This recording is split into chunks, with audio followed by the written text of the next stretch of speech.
lakukanlah sesaat demi sesaat. Kita diperintahkan beramal kontinu atau rutin walau perlahan-lahan. Inilah yang diperintahkan oleh Rasulullah SAW pada Hansalah, di mana Hansalah salah seorang sahabat yang menjadi juru tulis Rasulullah SAW. Beramal yang kontinu walau sedikit ini adalah amalan yang paling disukai Allah. Juga kisah Hansalah berikut mengajarkan pada kita untuk rajin-rajin muhasabah atau introspeksi diri. Dari Hanzalah al-Usaidi, beliau adalah di antara juru tulis Rasulullah SAW. Ia berkata, Abu Bakar pernah menemuiku, lalu ia berkata padaku, bagaimana keadaanmu wahai Hansalah? Aku menjawab, Hansalah kini telah jadi munafik.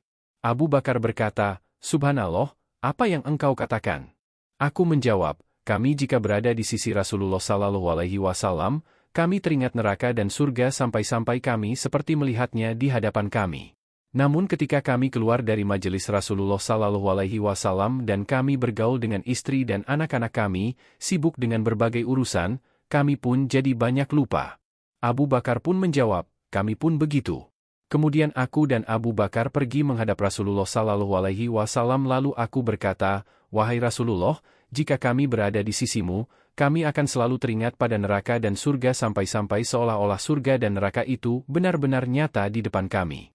Namun jika kami meninggalkan majelismu, maka kami tersibukkan dengan istri, anak dan pekerjaan kami, sehingga kami pun banyak lupa. Rasulullah SAW lalu bersabda, demi Rob yang jiwaku berada di tangannya. Seandainya kalian mau kontinu dalam beramal sebagaimana keadaan kalian ketika berada di sisiku dan kalian terus mengingat-ingatnya, maka niscaya para malaikat akan menjabat tangan kalian di tempat tidurmu dan di jalan. Namun Hansalah, lakukanlah sesaat demi sesaat. Beliau mengulanginya sampai 3 kali. Hadis riwayat Muslim, nomor 2750. Beberapa faedah dari hadis di atas. Pertama, dianjurkan bertanya pada saudara kita sesama Muslim mengenai keadaannya. Kedua, sudah sepantasnya bagi seseorang untuk mendekatkan dirinya pada Allah dan bersungguh-sungguh dalam ibadah. Ketiga, boleh mengucapkan, Subhanallah, karena takjub pada sesuatu. Keempat, seorang yang berilmu hendaklah mendorong yang didakwahi untuk selalu memperhatikan hatinya dan bagaimana cara memanagenya. Kelima, terlalu tersibukkan dengan dunia benar-benar akan membuat kita lupa akan alam akhirat. Namun siapa yang bisa memanage hatinya dan tidak terlalu tersibukkan dengan kenikmatan dunia, maka dialah yang nanti akan selamat. Keenam, keadaan hati manusia bisa berubah dari satu keadaan ke keadaan yang lain.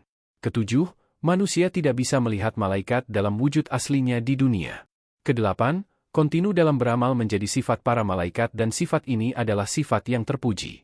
Kesembilan, hendaklah setiap muslim pintar membagi waktunya, yaitu ada waktu untuk bermunajat dengan Allah, ada waktu untuk mengintrospeksi diri, ada waktu yang digunakan untuk merenungkan nikmat Allah, juga waktu untuk mengurus hajat makan dan minumnya. Kesepuluh, Islam adalah agama yang pertengahan antara sikap berlebihan dan memandang remeh, juga pertengahan dalam hal memperhatikan maslahat dunia dan akhirat, begitu pula pertengahan dalam memperhatikan lahiriah dan perihal batin. Kesebelas, yang disebut munafik asalnya adalah menampakkan sesuatu yang berbeda dengan kejelekan yang ada di batin. Inilah bentuk kemunafikan yang dikhawatirkan Hansalah. Lalu yang disebutkan oleh Hansalah tidaklah disebut Nabi SAW sebagai munafik.